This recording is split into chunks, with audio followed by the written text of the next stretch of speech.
Goedenavond. Ja, ik sta aan. U luisterde net naar Nizar Rohana en later deze avond zal hij nog een keer spelen en zal ik hem ook nog beter introduceren. Goedenavond. Welkom bij Israël, Palestine, Insider en Outsider Perspectives. Mijn naam is Mirthe Frese en ik ben de presentator vanavond.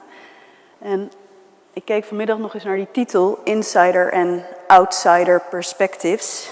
En toen dacht ik van ja, maar wie is nou een insider en wie is nou een outsider? Dat is nou juist bij het Israël-Palestina-conflict niet altijd helemaal duidelijk. En moet ik nou eigenlijk wel conflict zeggen of moet ik de bezetting zeggen? En moet ik nou Palestina zeggen of moet ik de Palestijnse gebieden zeggen? En mag ik nog wel zeggen dat het complex is? Verdoezel ik daarmee niet eigenlijk een hele simpele werkelijkheid van onrechtvaardigheid?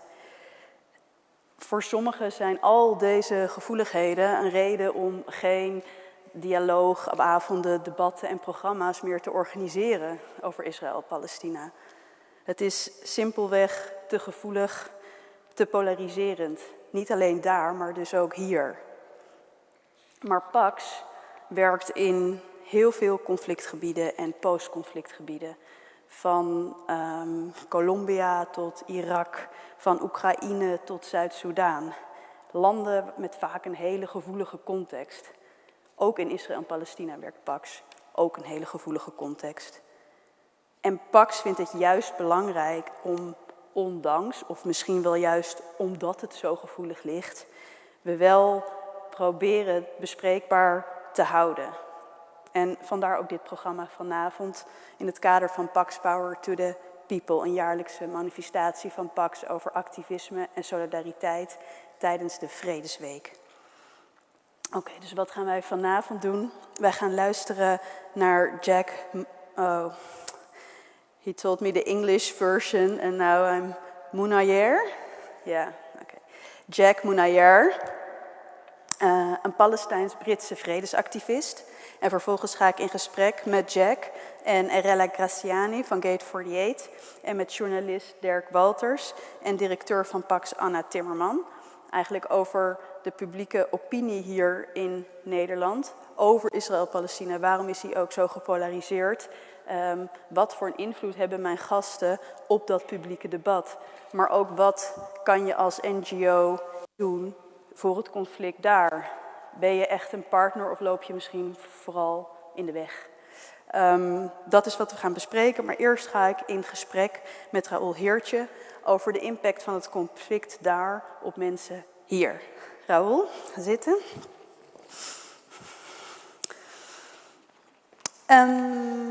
Nou, nee, zitten. Nee, ik ben de baas. Nou, pak alsjeblieft je microfoon. Dat is jouw water.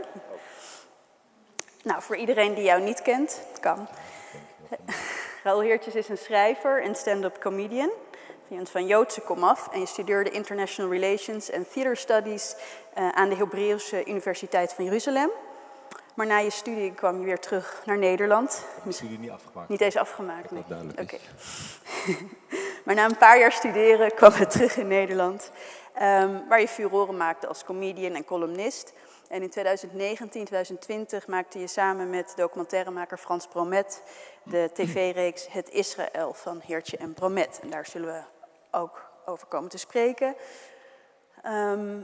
Ja, eigenlijk mijn eerste voor heel veel Joodse Nederlanders, die hebben een gecompliceerde relatie met Israël. Ze voelen zich in meer of mindere mate verbonden met Israël. Soms heel erg, er woont familie, et cetera. Soms maar echt een heel klein beetje. Maar tegelijkertijd willen ze niet verantwoordelijk worden gesteld voor de Israëlische politiek. En al zeker niet voor de bezetting. Ja, hoe is dit voor jou? Waar begeef jij je in dit...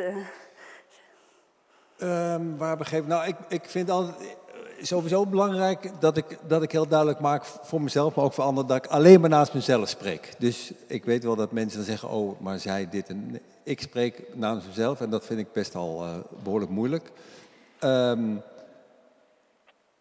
Verder vind ik het heel... Ik vind het concept dat je... Ik vind het altijd heel fijn om aangesproken te worden op wat Israël doet. Maar ik weet dat ik, zeker toen ik jonger was en fanatiek Zionistisch, zou ik maar zeggen.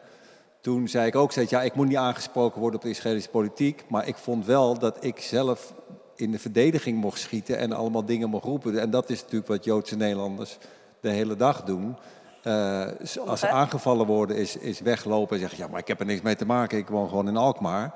Maar als ze zelf iets willen roepen over iemand anders, zeggen ze, maar Israël dit en Israël dat. En dan, dus ik vind die relatie ook heel ingewikkeld, want het gaat eigenlijk over het invullen van je Joodse identiteit. Ja. Want als je niet religieus bent, is het heel ingewikkeld om iets met je Joodse identiteit te doen. En die is in heel veel gevallen, is die alleen maar van wij zijn een volk, we zijn altijd vervolgd. Ja. Maar dat vind ik een negatieve manier van je identiteit invullen. En was dat dus ook de motor achter je onderzoek voor die documentaire reeks? Om dat verder te onderzoeken, wat is dan die band die ik wel of niet heb met mijn Israël? motor was eigenlijk dat voor mij stond vast eigenlijk al op heel jonge leeftijd dat ik naar Israël wilde gaan. En dat ik daar wilde gaan wonen en dat dat mijn land was.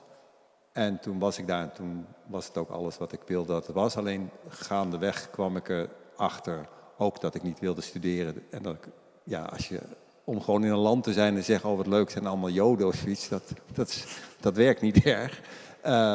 Plus dat ik toen ineens merkte, er is een heel verhaal wat mij nooit verteld is. Of wat ik nooit geloofd heb of nooit naar me heb willen luisteren. Dus ik raakte steeds gedesillusioneerder in mijn eigen dromen en in mijn eigen verhalen.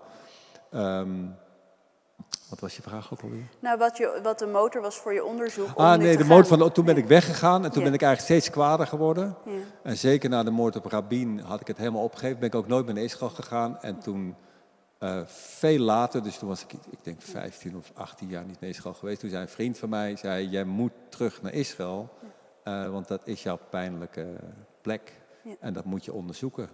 En dat is heel onnatuurlijk eigenlijk om dat dan met een tv-programma te doen. Maar dat heeft uiteindelijk mij al geholpen. Ook omdat Frans Bromet natuurlijk een briljante documentairemaker is. En ook precies weet hoe die mij moest prikken en duwen. Het is een hele mooie serie geworden. Ik kan hem iedereen aanraden om hem terug te kijken. Ik heb hem gekeken en op een gegeven moment heb je een ontmoeting met een oude beste vriendin. En zij verbijt jou eigenlijk bijna. Of ze verbijt je niet, maar zij zegt heel duidelijk, ik ben het met je eens wat er mis is, maar ik ben gebleven om er iets aan te doen. Wat deden die woorden met jou? Die vind ik nog steeds heel erg.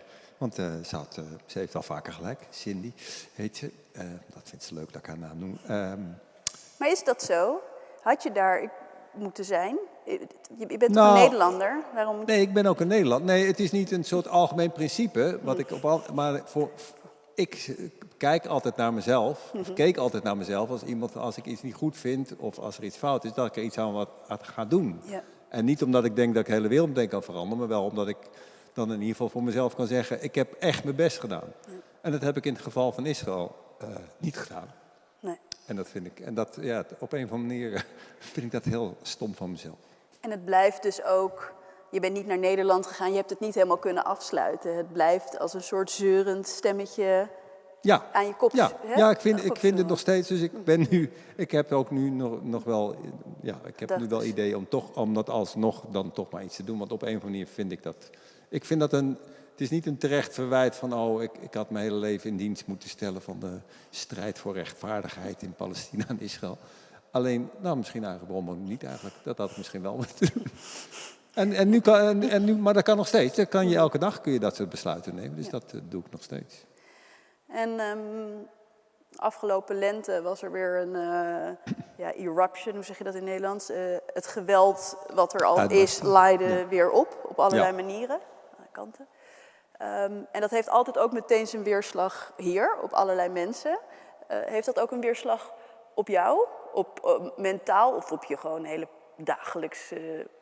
Wordt je dagelijkse leven dan anders in die 2 weken dat het dan het nieuws beheerst? Ik heb dan denk ik iets meer contact met de mensen in Israël. En ik word weer met de neus op de feiten gedrukt dat het heel verdrietig... Ik word weer verdrietig, zou ik maar zeggen. Maar het is voor mij niet... Wat er dan vervolgens gebeurt is dat de discussie ineens gaat van er komt een raket en mag je dan niet terug schieten en mag je niet terugslaan en moet je dan dit doen en is dat proportioneel. En dat is allemaal helemaal niet de discussie. Dus ik vind dat eigenlijk, ik volg het wel en ik vind het heel erg voor alle mensen die daar wonen en proberen te leven. Maar ik vind het verder niet, ik ben daar helemaal niet mee bezig. Zeg, wat moet daar dan mee gebeuren? Dat is helemaal niet het probleem. En wat is voor jou dan wel de discussie? De discussie is dat er iets mis is gegaan, in mijn ogen, in het Zionistische verhaal. En daar kun je wel verderop in het verhaal gaan zeggen, toen deed hij dat en nu doe ik dat. Maar dat is eigenlijk allemaal totaal oninteressant. De machtsverhouding klopt helemaal niet. En er is gewoon iets fout. Er woonden gewoon wel mensen en die zijn er voor een deel uitgetrapt. Punt. En word jij in dat soort tijden gebeld door journalisten en talkshow-redacteuren om te vragen wat jij er dan van vindt en of je er iets over wil komen zeggen? Nee, en dit is niet een hint dat ik dat wel wil. Dat gebeurt bijna niet meer, omdat zij weten dat als ik in zo'n discussie zit, dat ik het dan wil hebben over waar het over moet gaan. En dat zullen je straks waarschijnlijk ook in die discussie. Journalisten of mensen die zich journalist noemen in Nederland, en er zijn natuurlijk wel echte journalisten, maar de meeste mensen die jij nu journalist noemt, zijn mensen op tv. En dat zijn clowns, dat zijn geen journalisten, dat zijn mensen die nodigen iemand uit die raar gaat doen. Dus je hebt clowns die clowns uitnodigen? Kijk, ik ben mijn hele leven een clown geweest en daar heb ik ook mijn geld mee verdiend. En, dus daar ga ik niet nu ineens met dédain over praten. Alleen, het is niet zo dat een talkshow of een informatief programma mensen uitnodigt omdat ze iets wezenlijks bij te dragen hebben aan de discussie over Israël en Palestina. Ze worden uitgenodigd zodat mensen kijken. En waarom kijken mensen? Omdat er iets raars gebeurt. Nou, dat ga ik dan ook zeggen. Als ik daar, weet ik veel, zit met iemand van CIDI, zeg ik, ik vind het heel raar als je het hebt over gezondheidsproblemen, dat je iemand uitnodigt van Philip Morris, die gewoon sigaretten moet verkopen. Heb je dat wel eens gezegd in een talkshow? Dat hebben we al gezegd. En dan word je natuurlijk niet meer uitgenodigd, want dan trek je het doek weg achter het scherm, zou ik maar zeggen. En dat vinden mensen niet leuk. Ja. Dus ik ben niet gebeld. Je bent niet gebeld. En maar dat is niet... en liever niet ook. Dus. Maar ik vind het hartstikke leuk, maar dan zou ik dit weer zeggen. Ja. Dus, vind je het kwalijk wat er gebeurt? Zeg maar, ik vertelde jou ook al net even toen ik hier binnenkwam, dat op een gegeven moment besloot ik nooit meer naar debatavonden over Israël-Palestina te gaan. Want ik vond het zo treurig dat mensen hier dan elkaar de tent uit gingen vechten, terwijl niemand hier vaak in dat publiek er persoonlijk onder leed. En dan... begrijp jij dat het conflict daar tot zulke heftige polarisatie hier in Nederland leidt? Of vind je het oprecht begrijpelijk of vind je het misplaatst? Ik vind het... het is nu volgens mij anders, omdat er nu allemaal mensen bij betrokken zijn die gewoon... ik zit niet op Twitter, maar kijk wel eens op Twitter. Er zijn nu allemaal mensen bij betrokken die... Als je voor de PVV bent, ben je ook ineens heel erg voor Israël. En dat zijn mensen die eigenlijk normaal fulltime antisemiet zijn, maar die zijn nou ineens heel erg voor Israël, want ze zijn nog erger tegen moslims. Nee. Dus dat komt er nu wel bij, maar ik vind het helemaal niet raar, want dat geldt ook voor mezelf, dat zeker Joodse Nederlanders zich enorm betrokken voelen bij het conflict. Omdat het toch op een of andere manier je kind is, zo voelt dat. Ook voor de generatie boven ons helemaal, maar dat zit ook in mij. En ik kan me ook voorstellen dat vrienden van mij die toevallig moslim zijn, voelen zich op een of andere manier en ook veel meer verbonden met het conflict daar dan met het conflict op andere plekken. En begrijp je dat? Want dat is ook heel vaak een verwijt.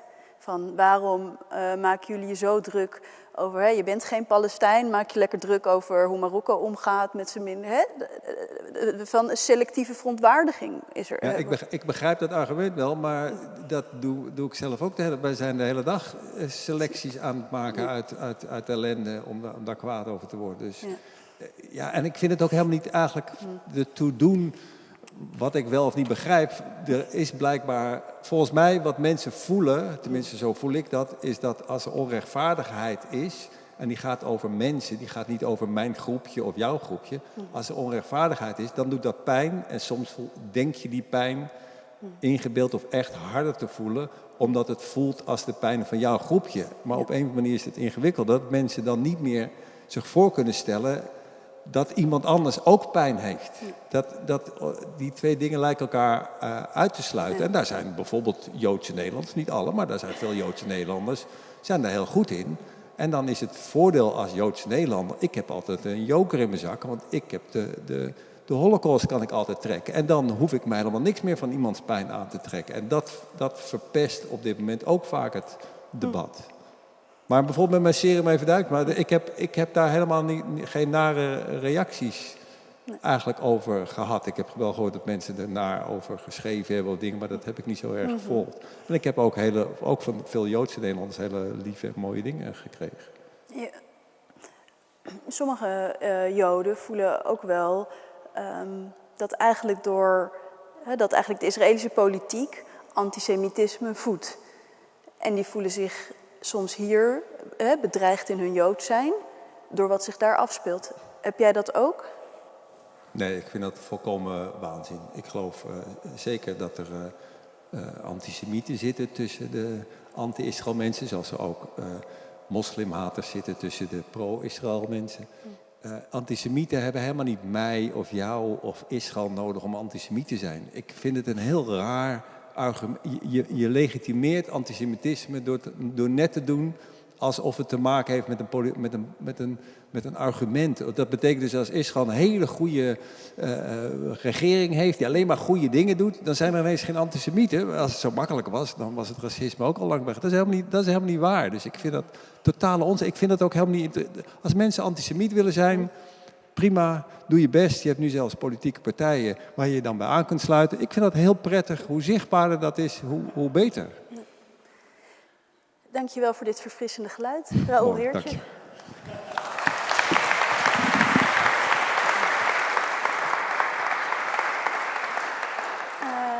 En dan wil ik graag Nizar weer uitnodigen. Ik wil je ook wat vragen stellen. Kan ik deze microfoon aan Nizar geven? Ja? Oké. You prefer to do this in English, right? Yes, please. Although you're living for 8 years in the Netherlands. Sorry about that, but it's not exact. I'm in between. Actually. In between, yes. yeah. So you live partially here, partially, Yes, you yes. just told me near Haifa, right? Yes. And yeah, I was wondering in those 8 years that you're living here, if the polarized debate over here surprised you. Surprised me, no, but I can say that people are not well informed.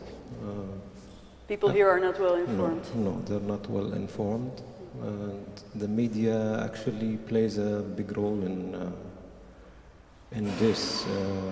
I have to say also, I think that in Israel people are not well informed. This is my personal view. But, so where do you start actually? Did you used to watch the news here and then think like, well, oh my God, I follow what the are they news saying? for my language, so I'm doing something Yeah. about it. So, yeah. and I spent most of last year actually back there, and I was curious to see what people think here or what the media writes, and it's really the media or like people here are really not well informed, I would say. What is you have the stage now? If you could, what's the biggest misconception you would like to? I don't want to go into details. No, Okay. I prefer Okay. not. So Okay. that's all I can say about that. Of course, there are not many Palestinians living in the Netherlands, or not many. What kind of Palestinians? Because well, there I are was many thinking kinds of. when you have the talk show tables, you know, Yes. and they are always looking for different camps, Yes. and then they have their cards with famous Dutch Palestinians, or there are not so many. Yeah. that's- There are not so many. Yeah. Well, Do you feel the need as a Palestinian with a stage to speak out, or are you also very tired to always speak out about this? I'm not the speaking out person, I would say, but I personally feel tired of being tagged as a Palestinian. in events or the cultural scene in the Netherlands. I mean, also I think there is something wrong about the cultural scene, the music scene, and everything is about tags. Yes. Palestinian, Syrian, refugee. It's not really about the art itself, and that's why it's important for me to stay in touch with Palestine, because it's my inspiration eventually. It's my real musical scene. It is your cultural inspiration. Yes, my cultural inspiration. I mean, I think I'm an open musician, and I do a lot with foreign musicians, or I have few projects with Dutch musicians. I try to make bridges. It sounds a cliche, but I try to create real bridges, actually. Yeah, but because I just realized I forgot to read your bio when I was inviting you, but you're combining your music also with kind of the classic Western composers, you know, like Bach and Mozart, and then you also play on festivals around the world. Like I have Japan, Morocco, Egypt, Turkey, USA, so there's all this cross... Yes, I was lucky to play in many places, and I think for me, if you say Bach or Mozart, it's not a big deal. It's part of my culture already. Let's not tag them as well. Yeah. So maybe you were hesitant to play here as well? Yes. Yes. Well, then we're very happy that you are still here. Nizar Rohana. Thank you.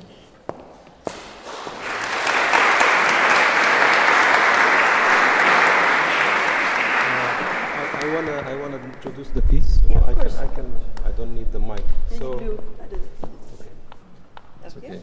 Shall I put it away for you? I will put it away. It's okay. Well, good evening, and the next piece I'm going to play for you. It's called Zinat. Zinat is actually a Palestinian village on Mount Carmel, and actually its people were deported in 1948. And actually it's a kind of a small city. The whole city was demolished. And it's very near my own village. I come from a village called Asifia. And Zinat is a special place for my childhood. It's famous for its olive trees. So the name Zinat is actually the mother of olive trees. I hope you'll enjoy it.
Thank you again. Then I will now introduce Jack Moenijer. Well, we'll do it in Dutch. Jack Moenijer, onze internationale hoofdgast van vanavond, is de coördinator van het EAPPI. Ja, hij zal het straks toelichten, of EAPPI Kerk, de ecumenische begeleidingsprogramma in Palestina en Israël. Het is een partnerorganisatie van PAX die zich inzet voor de bescherming van kwetsbare Palestijnse gemeenschappen. Ze begeleiden de lokale bevolking en gemeenschappen, bieden een beschermende aanwezigheid en zijn getuigen van hun dagelijkse strijd. Jack Moenijer is zelf half Palestijns, christen en half Engels en groeide op in Jeruzalem. Jack.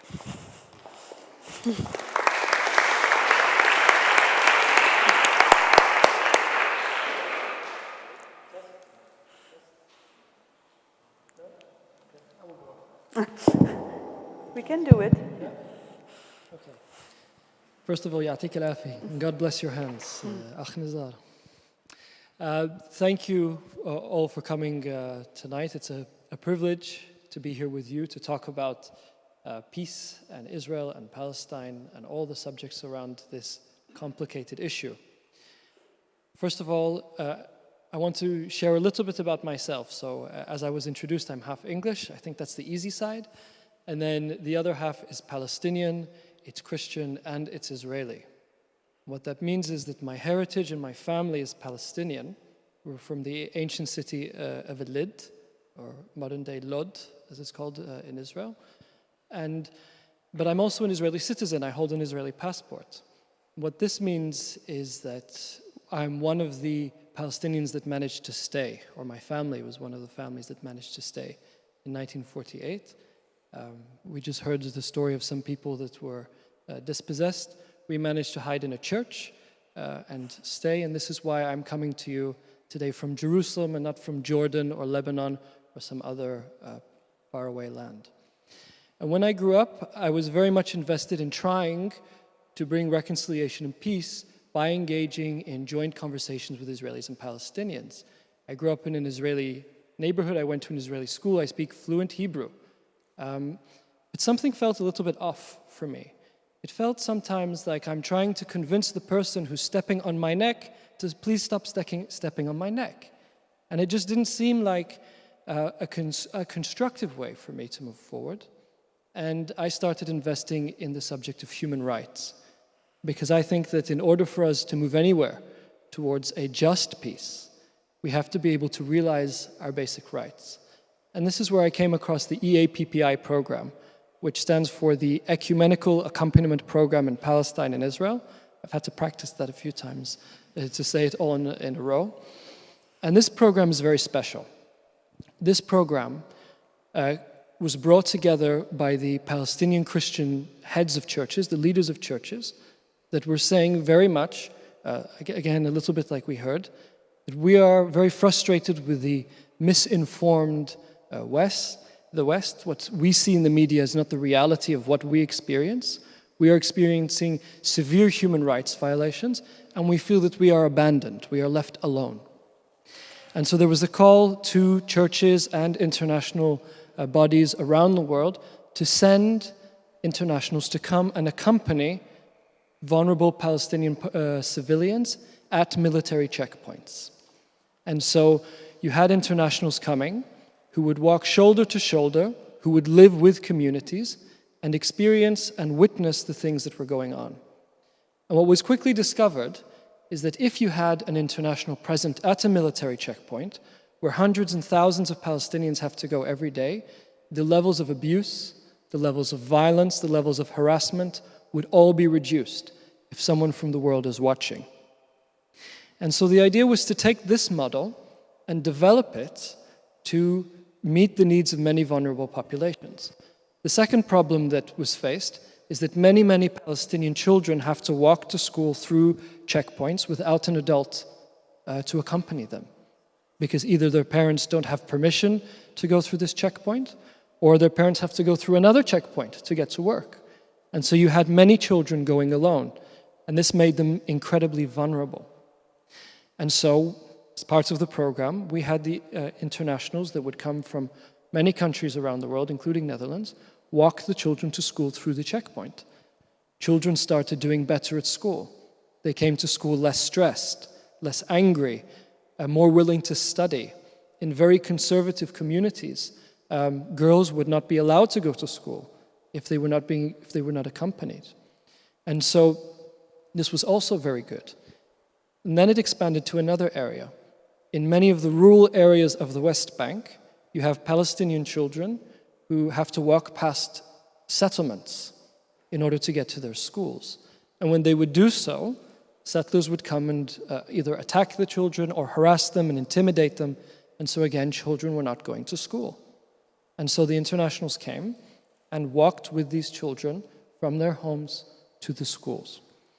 And this is basically the program that we do today in a number of different areas.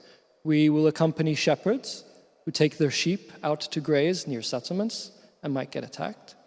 If someone is feeling vulnerable, that they might be attacked in a certain area, they can call and an international can come and visit and assess how they can be accompanied. If you have a home that's about to be demolished in the West Bank, and last year we had over 800 properties that were either demolished or confiscated, you don't have to experience that alone.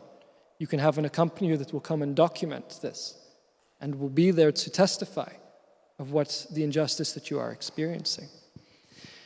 And so this was a very important component.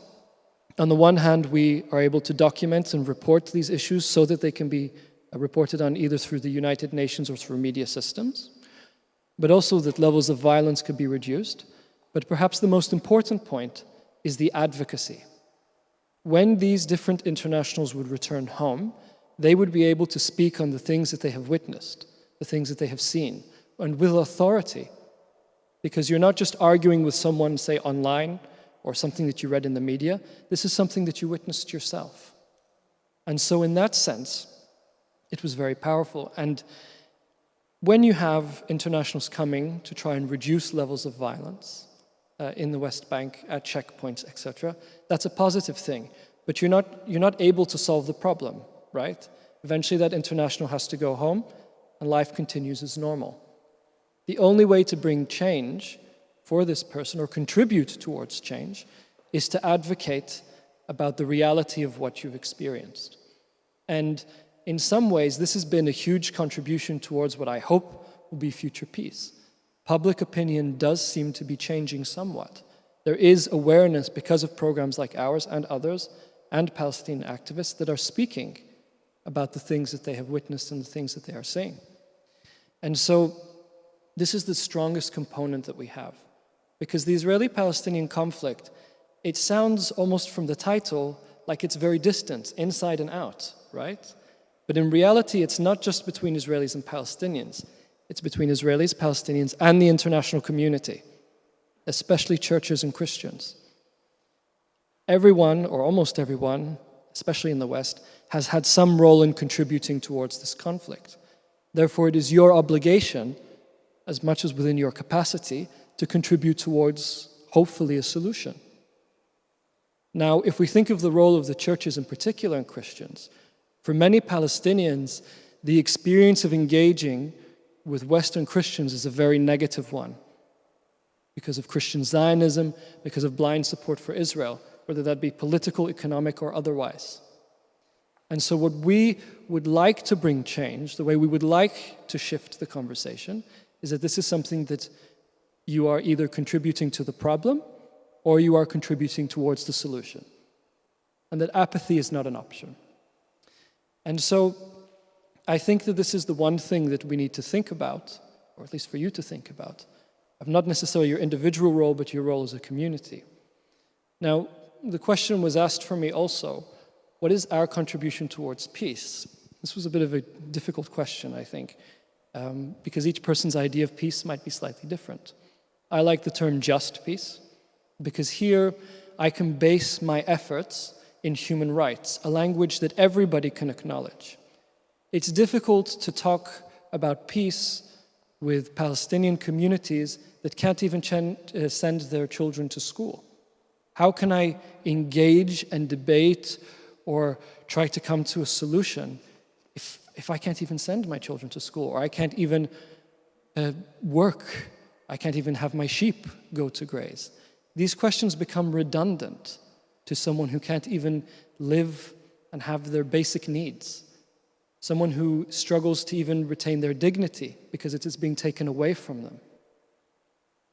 And so, if anything, my hope is that we would be contributing towards the resilience of these communities, that there is a clear agenda to displace them. The pressure is intentional to remove them. There is a plan for these people that we work with and across many areas in the West Bank and East Jerusalem for them to leave. And so we try and do our best to provide the little bit of support that we can and hope that they continue to build their resilience to resist that, because it's an injustice.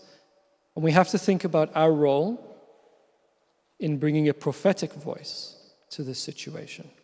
Regardless of whether this is a polarizing conversation or not within the Netherlands, at the end of the day, the rights of the people that are most vulnerable need to be upheld. So this is a little bit about the program. I'm sure we will discuss more in the panel discussion. And I'm very happy that some of our accompaniers are here in the audience. It's good to see some familiar faces and to see that you are continuing to engage and speak on the Israeli-Palestinian issue, because the period of time in COVID has been one of the worst that we have experienced. not because of just the same obstacles that other countries have faced, because this was an opportunity to put the pressure stronger on populations. Harassment and attacks by settlers, demolitions of Palestinian homes increased by 1/3 during the lockdown periods that we had in the land. There was an intentional plan. And I think that one of the reasons this has happened is because internationals were absent from witnessing it. Internationals were not there to provide sort of the eye of the world and to show that people are watching. During the similar period of time, there was an attempt to annex the Jordan Valley and most of Area C. That was done with the hope that people would be too distracted by COVID-19. So what I'm trying to say is that it's absolutely necessary for us to keep our eye on the ball with all the distractions that we have, whether it's COVID-19 or whatever strange government situation that you seem to be going through here in the Netherlands, and to remind those in power that would like to take advantage of this situation that they should not be doing that, and that they cannot be doing that. And if they do, there is a reaction to that. And so this would be my short message and introduction of what we do. I'm looking forward to share with you more during our Q&A. So thank you.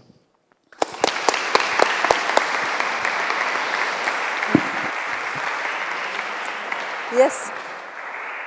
Thank you, Jack. Please have some water. Jack told me that he has been speaking on and on today and tomorrow, schools, universities, governments. But thank you so for this wonderful speech. I will now introduce my other panelists. Derk Walters. Hij was correspondent voor NRC Handelsblad met als standplaats Tel Aviv en Oost-Jeruzalem. Maar vanaf juli 2017 ontzegde Israël hem zijn werkvergunning als reactie op zijn kritische stukken. En daarmee kwam een eind aan zijn buitenland correspondentschap voor NRC. En de krant schreef dat het besluit niet anders te kunnen zien als een poging van Israël om vrije en kritische nieuwsgaring over dat land te belemmeren. En Derk Walters schreef daarop ook het boek Israël zegt geen sorry meer. En nu schrijf je mooie recensies over non-fictie voor het NRC ook, hè? Ja, Derk Walters. Mijn andere gast is, waar ben je? Erella Grassiani. Ze is een Nederlands-Israëlische antropoloog aan de UvA en medeoprichter van Gate 48, een platform voor kritische Israëli's in Nederland. En Gate 48 uit zich kritisch over de bezetting van de Palestijnse gebieden en draagt de boodschap uit dat kritisch zijn op de Israëlische bezetting niet hetzelfde is als anti-Israël. En aan de UvA doet zij onderzoek naar militarisme en haar promotieonderzoek ging over Israëlische soldaten in de Palestijnse bezette gebieden. Erella. En als laatst, but definitely not least, de algemeen directeur van PAX, Anna Timmerman. Welkom. Even kijken. Ik heb hier ook glaasjes hoor. Zo, alsjeblieft. Zo, oké. Oké. So, Jack, my first question is to you, where I'm standing. Here, like this.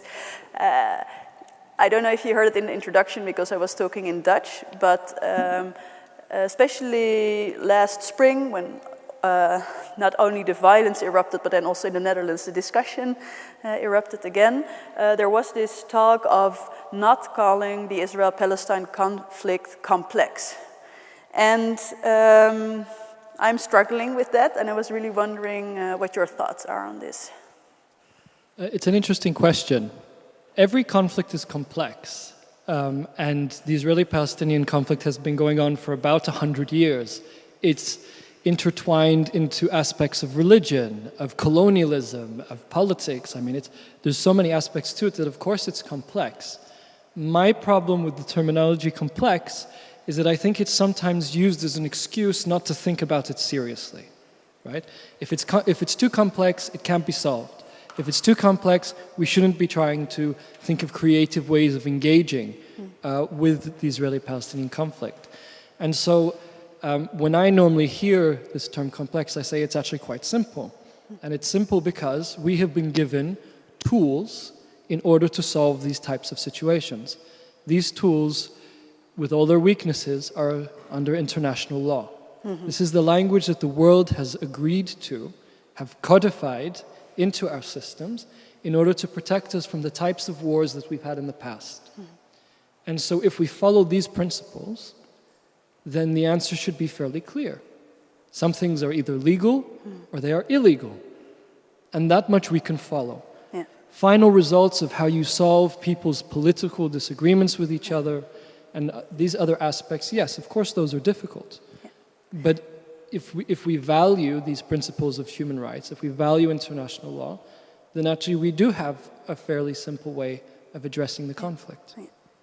So they're not history is complex, emotion is complex, emotions are complex, but not when you hold this conflict against the human rights laws, then it's not complex. That's, yeah.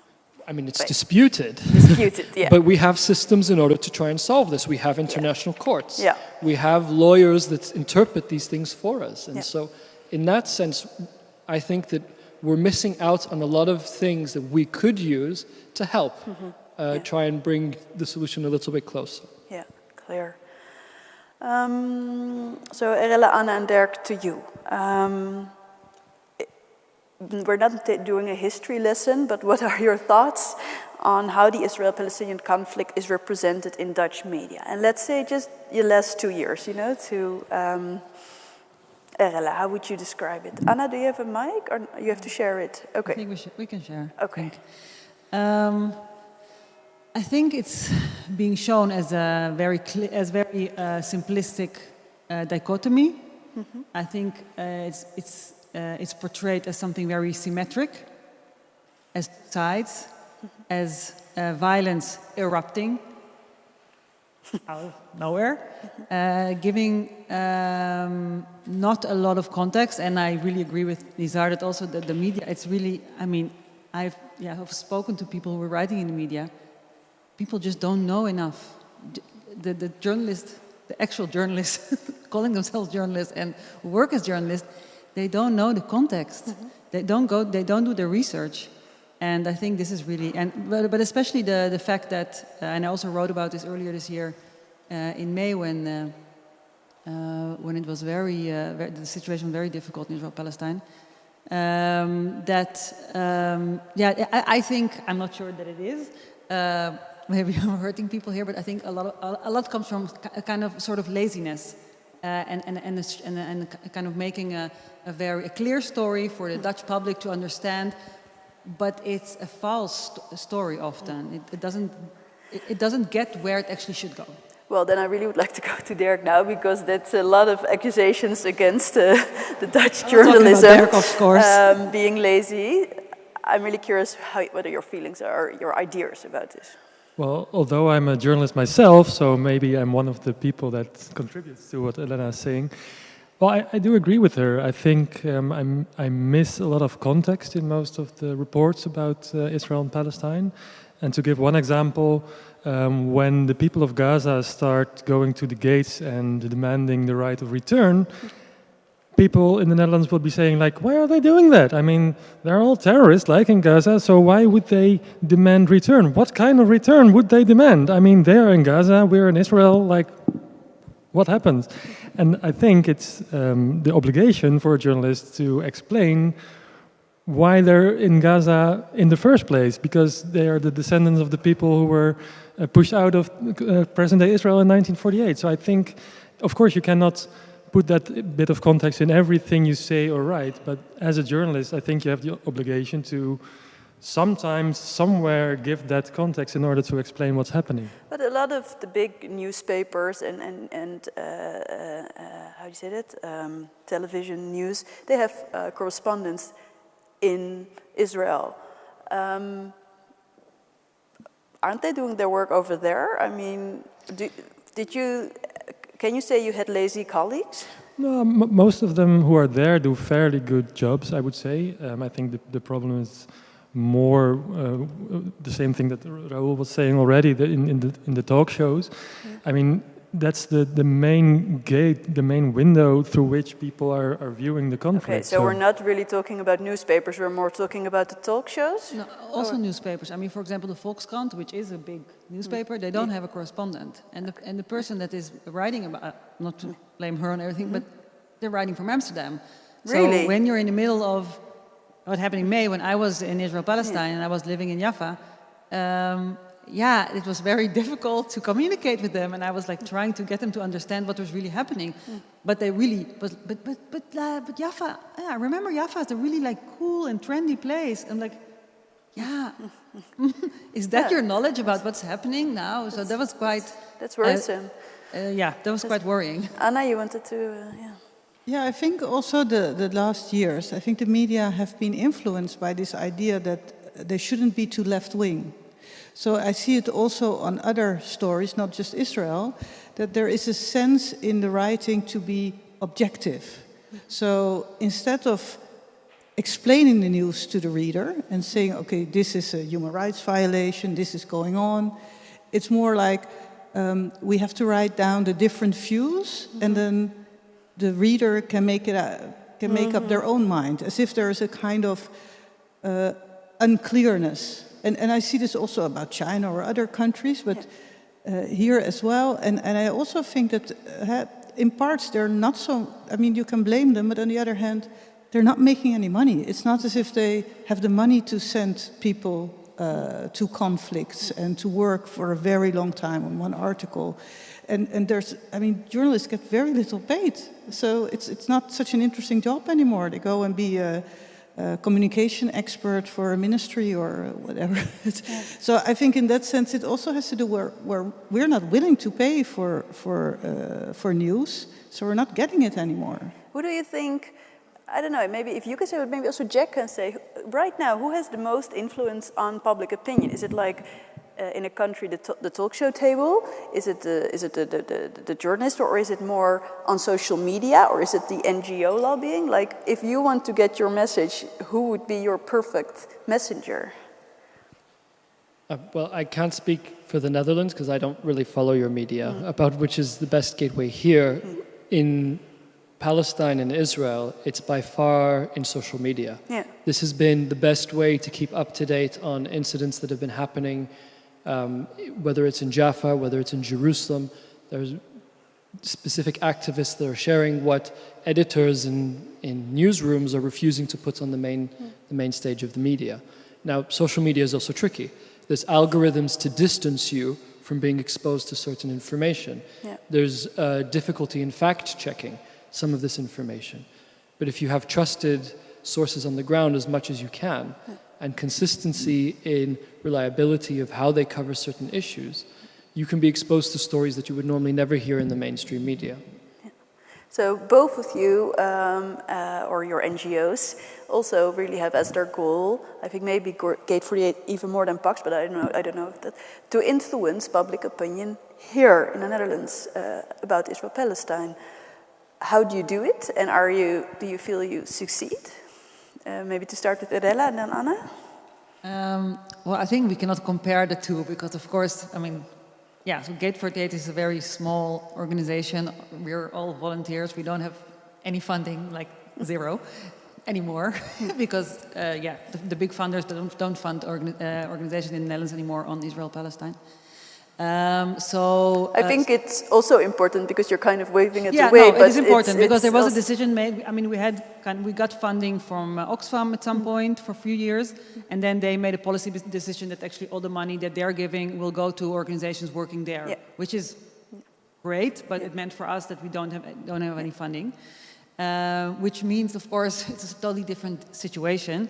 And to get people, we try to, for example, indeed write op-eds. That can be in newspapers. These are read pretty, well.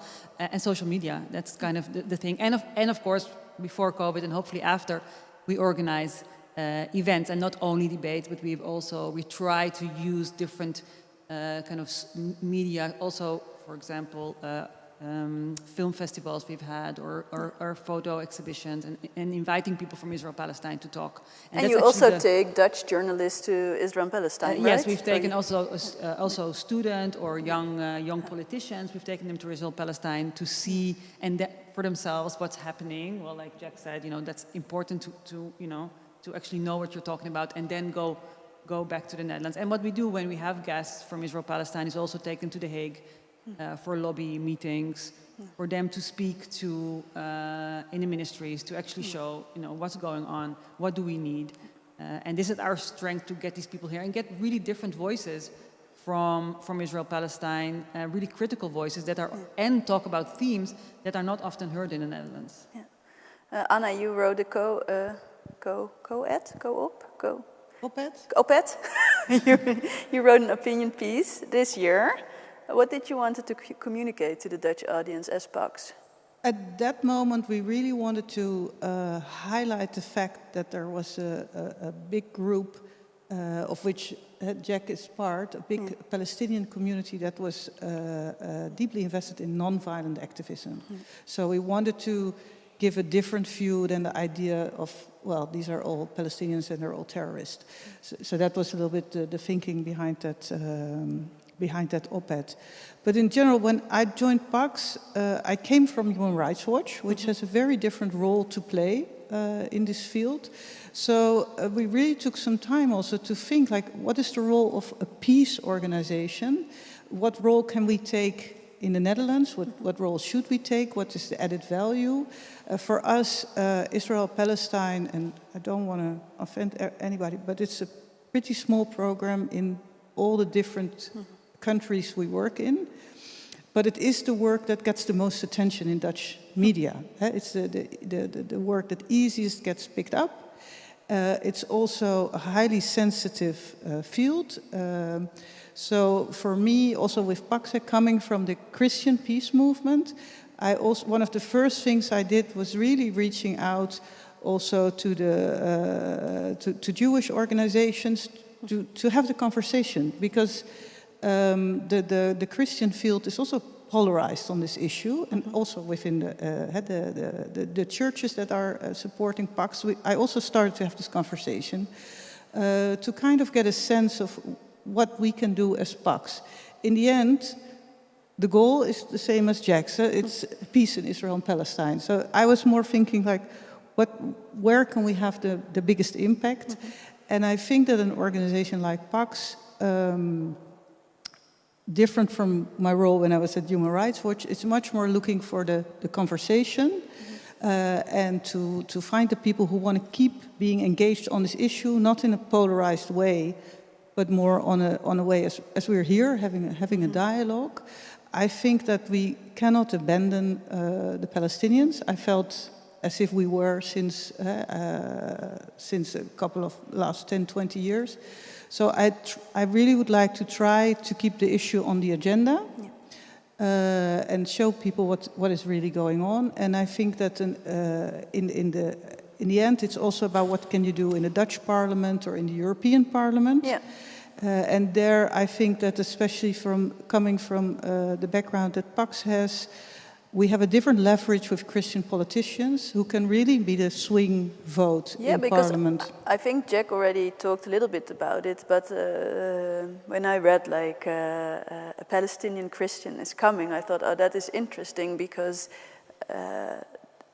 Christian politics have been always so hard-lined pro-Israel, and I was wondering how.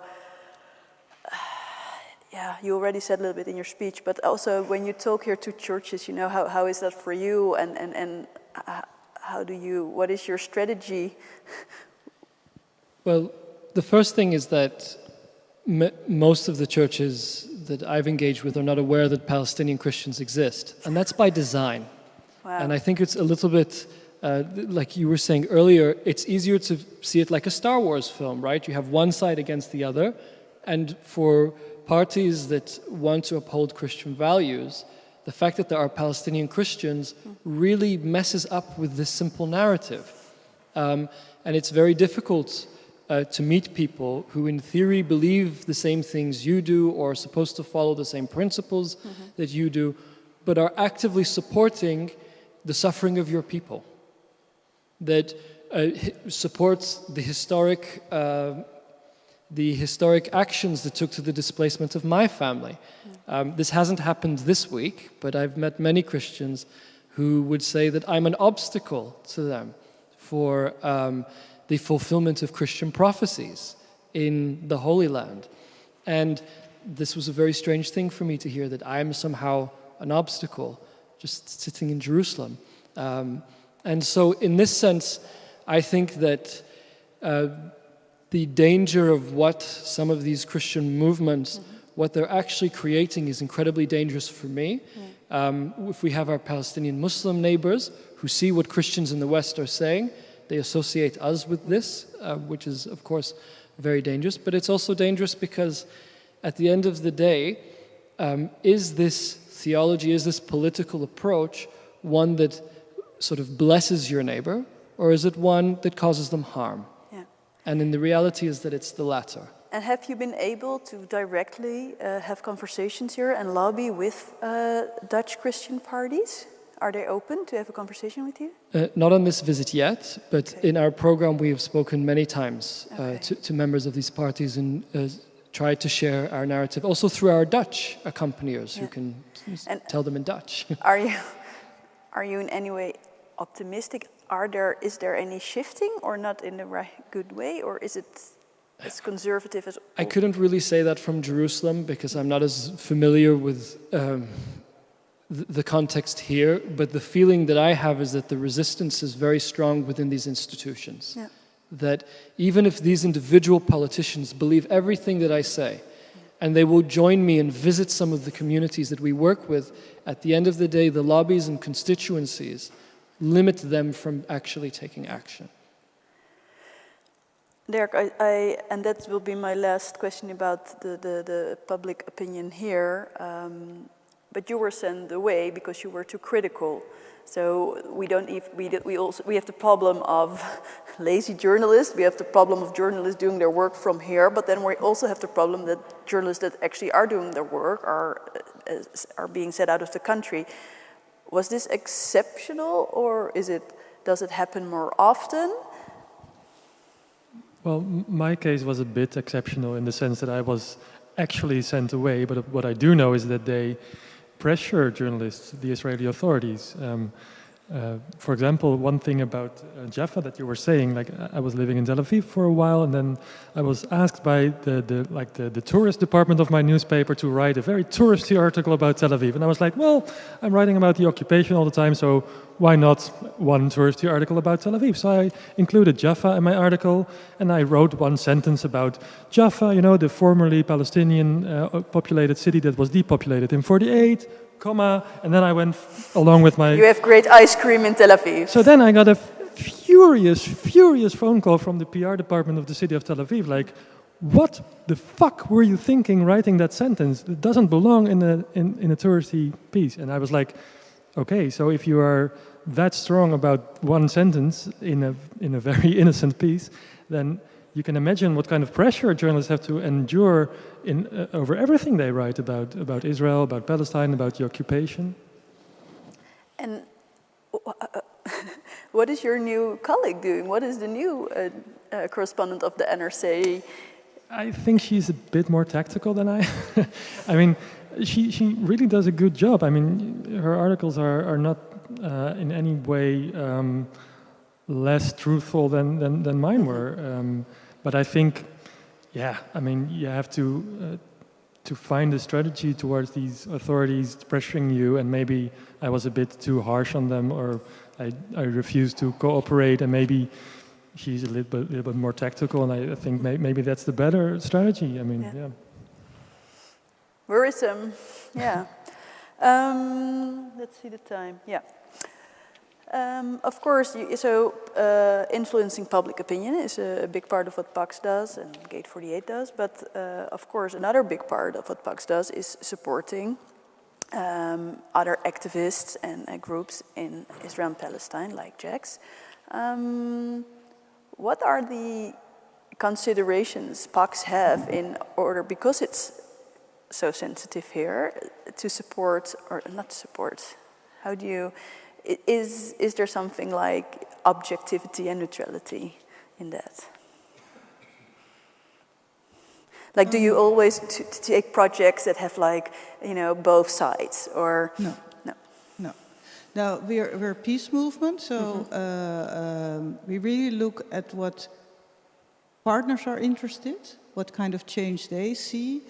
most time using the methodology of nonviolent activism. But it's not that that we go to Jerusalem and tell people, well, why don't you do this or that? It's really, people come to us and they ask if we can support them or have a joint conversation. We have access to money. We may have access to do lobby and advocacy, or give trainings, or support people. Of course, also the support from international organizations can also give protection to activists and organizations.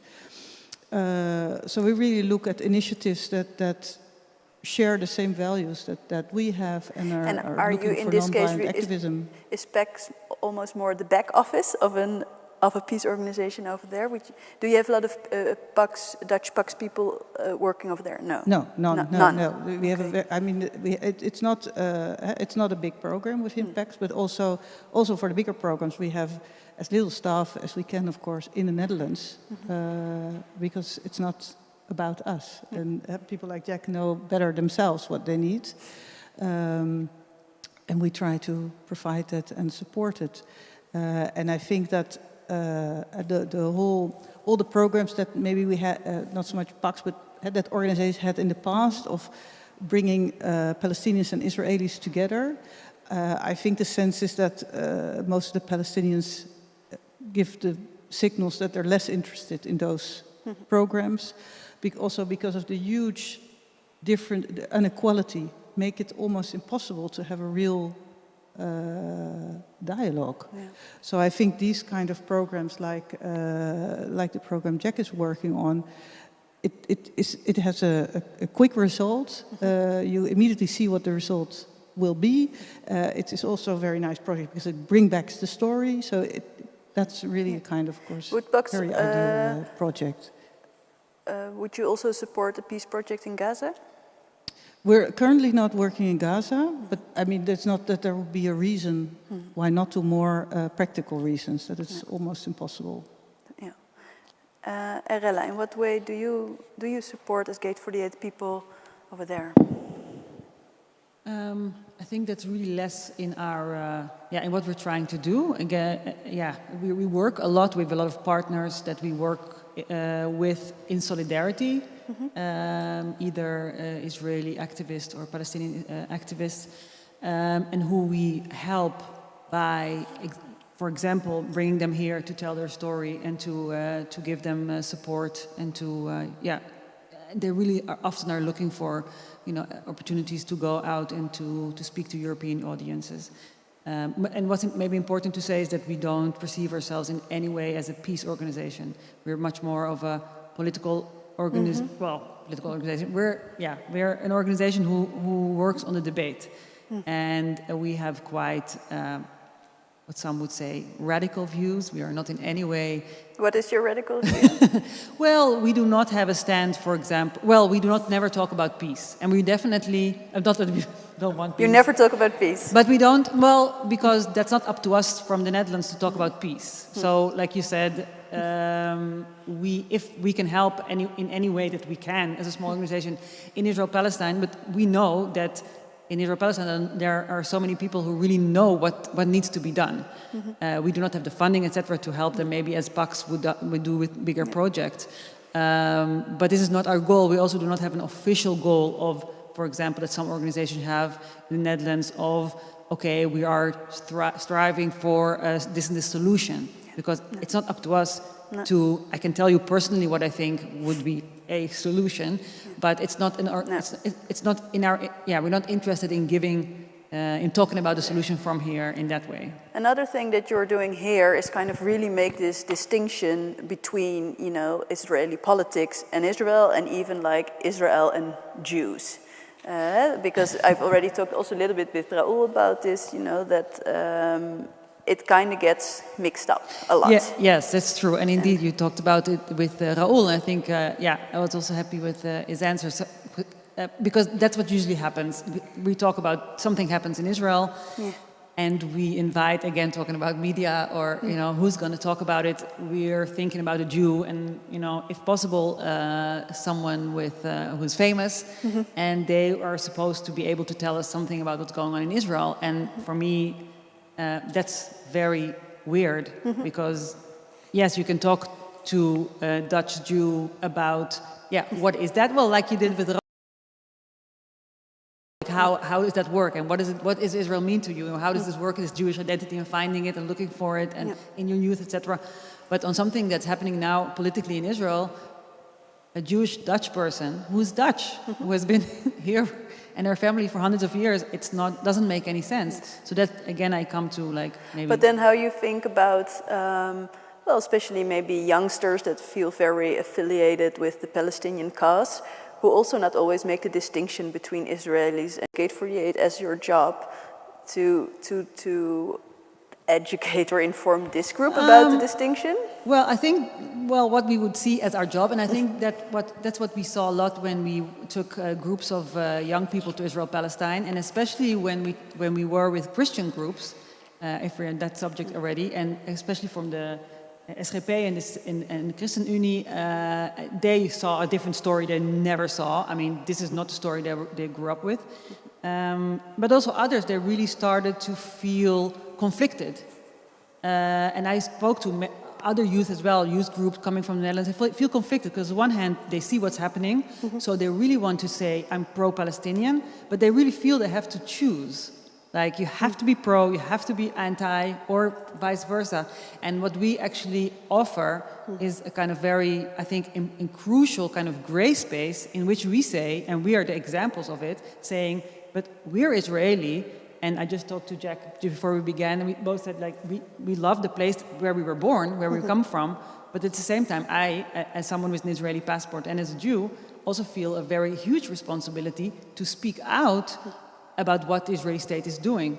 It can go together. I can actually, I don't have to hate everything that's going on there when I'm criticizing the policies and a lot of things that happen in Israel. So we are actually, we're showing that there is a difference, and this is a difference that was not present in the debate in the Netherlands, especially this debate of, we have an Joods geluid, which is very, we have the CD, which is Dutch Jews, but very pro-Israel, and then we have an Joods geluid, which are critical Jews. But we came with saying, okay, we are Israelis living in the Netherlands. We actually were born there. We have a lot of knowledge and a lot of emotional connection with this place, but still we are very, very critical, extremely critical about what's happening. And to finish off this, because we're in this setting, this also resonates with a lot of people from the church, which is interesting because I think people start to, they were brought up with a certain idea about Israel, but then they start to feel, okay, something is not going, and coming from this place is also a strong, way to make our point. So thank you. Jack, there are so many foreign NGOs working in Israel and Palestine in very different ways. So you have PAX, who is for mostly supporting organizations over there, but you're speaking of the importance of foreigners to actually be there in the accompanying program. But there's also, of course, lots of foreigners working there as staff. Can you say anything in general about the role of all these NGOs in the conflict, and whether this is always supporting or sometimes also counterproductive? This is a really big question. I've worked in the humanitarian sector, in bridge building peace organizations, and ones like EAPPI, which includes a little bit of everything. And without a doubt, many NGOs are key support for a lot of people. And without them, the situation would be much, much worse. Things like raising awareness, what we're doing today, is very positive, I think, for our situation. However, I think that there's almost a quiet discussion that's happening in Palestinian society that's starting to bubble up, where we see many NGOs, international NGOs, as an extension of colonial control, where through money, through as donor programs, they are curbing Palestinian activists like myself away from sharing your story and speaking out honestly about what you see and what you think. Trying to design a model Palestinian that will speak something that they would like the Palestinian to say. In other words, they're robbing people of their agency in the INGO. A lot of people will be very upset that I'm telling you this today. But and just to be, what would you say, like, what is the ideal NGO Palestinian? I mean, what's an ideal Palestinian NGO? No, other way around. So when an NGO wants this kind of model Palestinian, you know, what does a model Palestinian say? Well, it depends what they're paying them to say, right? No, but okay, so for example, what I'm saying sounds very conspicuous, but it's more subtle than that. They might disapprove if you use certain vocabulary.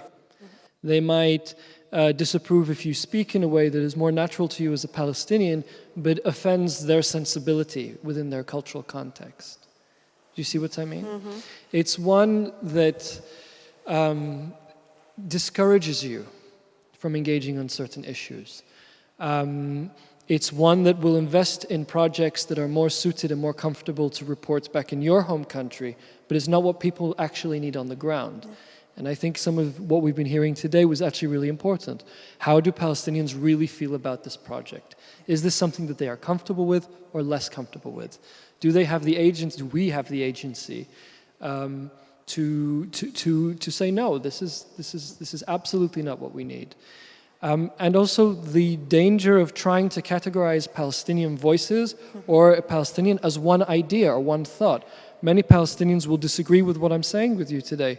Even if they agree in general principles against the occupation, they might not necessarily agree. And so these are the type of attitudes that simplify, dumb down the Palestinian people who are active and try, to be blunt, giving them desk jobs to keep them away from being more active. It's something that's been very frustrating for me.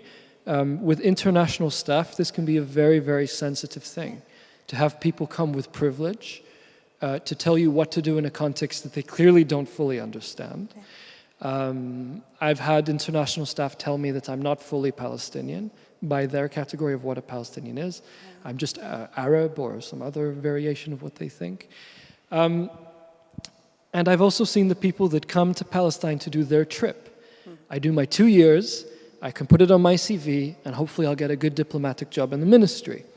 They don't really care about Palestinians. They don't really care about what needs to be done with the population. And so, in that sense, I've talked a lot about the negative, but it's something that we should be conscious of, or you should be conscious of, when you're engaging in projects or speaking about the Palestinian issue. Well, I hope everyone takes note. And I think what you say, it's a much broader issue than just this answer. To finish this talk,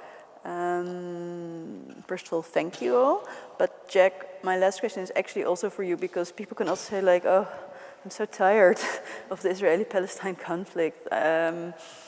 People here say it, but I know also in the country itself, people are saying it. I think a lot of Israelis are in the position that they don't have to engage with the conflict. Of course, this is for Palestinians, a whole other story.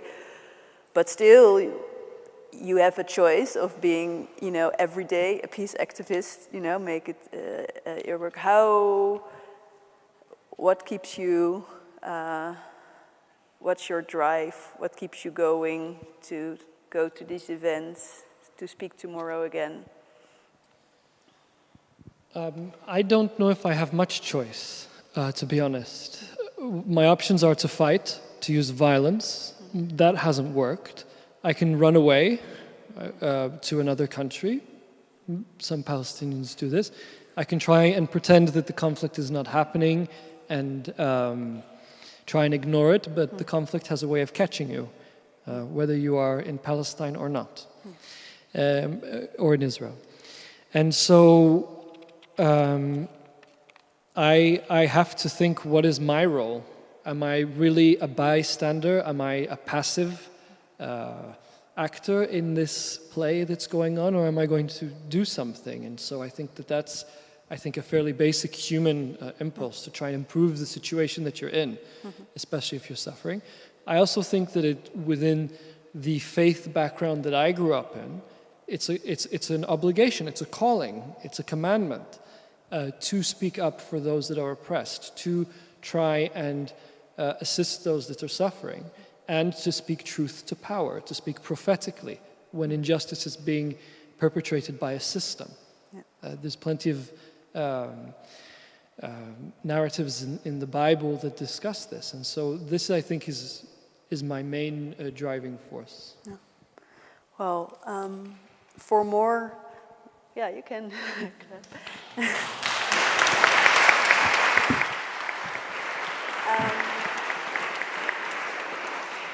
For more words of appreciation to what you do, I will now give the floor to, or the cathedra, to Anna Timmerman.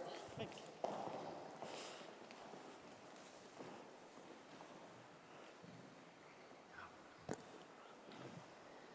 Standing here makes it even feel more official, because it's a very official moment. Because this week is our annual Peace Week. And during this week, we present PAX doves, the PAX duif, as a symbol of peace to those who have invested their lives to ensure peace globally, nationally, locally. And we're going to give that award today to Jack. And I'm very pleased about this. Also because I feel very connected to your work, because I was a lovely young student in 1995, and I studied in Ramallah on the West Bank for half a year. And I was still at an age, of course, that these experiences define you as a person. Being there for half a year, and it was exactly those months when Arafat returned to Bethlehem, when Rabin was shot, when there was an explosion of a bus. So these experiences have, of course, been part of me and part of my choices in life afterwards, because if you're at that age, it defines you. So that you're still going through the struggle, which in '95 we all hoped that the end was near, it gives me hope that there are still people continuing. And as you all heard tonight, Jack comes from Jerusalem, dedicated himself to improve the situation of his community, of his environment. We've learned about the work of, as we call it in PAX often, EAPPI, E-A-P-P-I, the accompanying program. And through this program, you managed to influence the lives of so many people around you in a very positive way. We've all seen a glimpse of the situation that you're facing every day, and I really want to thank you for sharing it and making it visible. And we think of the words of Gandhi, who said non-violence is the greatest force at the disposal of humankind. And I think people like you are really an example, and it gives so much hope to see that the non-violent movement in Palestine, it has always been there, it has always been very active, and it gives hope to see it's so vibrant again today, and it's really bringing Palestinians together from all different places globally. What I also love today is to see how simple peace work can be, because it sounds like such a big, complex issue, and then to hear that it can be about helping kids go to school safely, or about farmers that can safely plant their seeds, about accompanying shepherds, and you see the shepherd and the sheep, and it all becomes very biblical. But I think it's very beautiful to always remember that peace can be so simple. Also here in the Netherlands, we have a lot of discussions between groups in the Netherlands as well. And then to see that in such a complex society, it can be as simple as standing next to somebody, listen to the stories, being with them. That's something, of course, that we can do as well in our own streets, in our own cities. What I also love about this program is that the accompaniers that have those experiences, and in that sense support the children going to school and the farmers and people at checkpoints come back in the Netherlands and share their story. So it doesn't stay there. It really has a long-term effect. As you also said, it really works if people can say, I was there, I saw it myself. I'm somebody without a political agenda, but I saw this. I think that those are the things that really reach out to politicians, make them feel it in their heart, believe it, and can help them to make the right choices. I also want to mention that besides what you're doing in your work, you're also a mentor for a group of young Christian Palestinians who live under difficult circumstances, and you are a role model to them. And I think it's incredible that you also find, besides being this as a job, you also find that kind of time to support young people and keep some positivity going by mentoring them. I think that's very special, and I wanted to mention that as well. This whole days we've seen you telling your story over and over again, every time with the same energy, really reaching out and connecting to people. I think you all felt it as well. That's a gift that not so many people have, and I thank you for using that gift and going out there and telling the story again and again. We all listened. We'll take your story home, so thank you very much for sharing it. I hope that as PAX also we can help you and support you to keep on doing this. And you're more than welcome, or you really, I think you really embody what we mean if we talk about a peace activist. So I'm very happy to give you a PAX Vredesduif.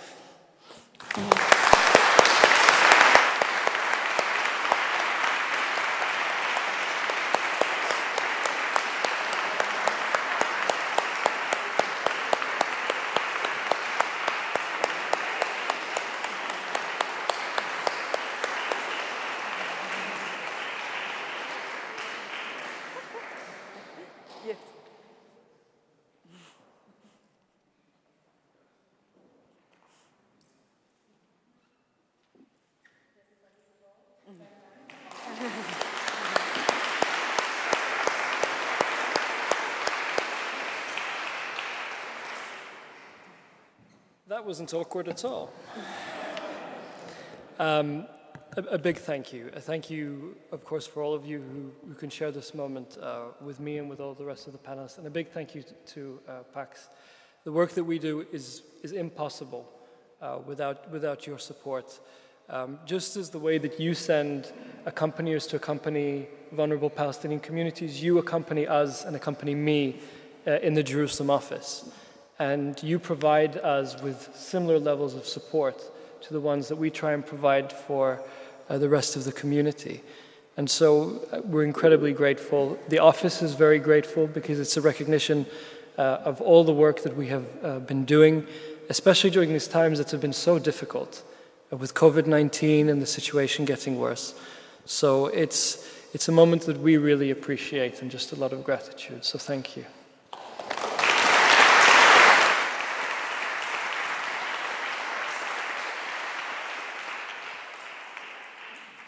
Well, a lot of thank yous. I'm going to add some to the thank yous. I want to thank all of my guests tonight, also Raoul, also Nizar, thank you very much. Maar ook dank aan de remonstranten dat we vandaag in de Geertekerk mochten zijn. Dank voor uw aandacht.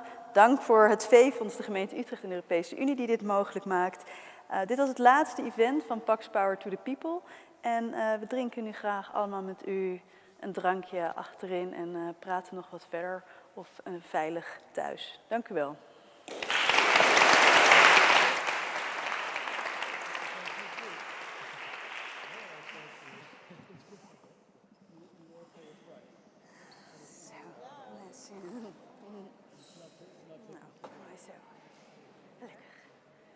Fijn.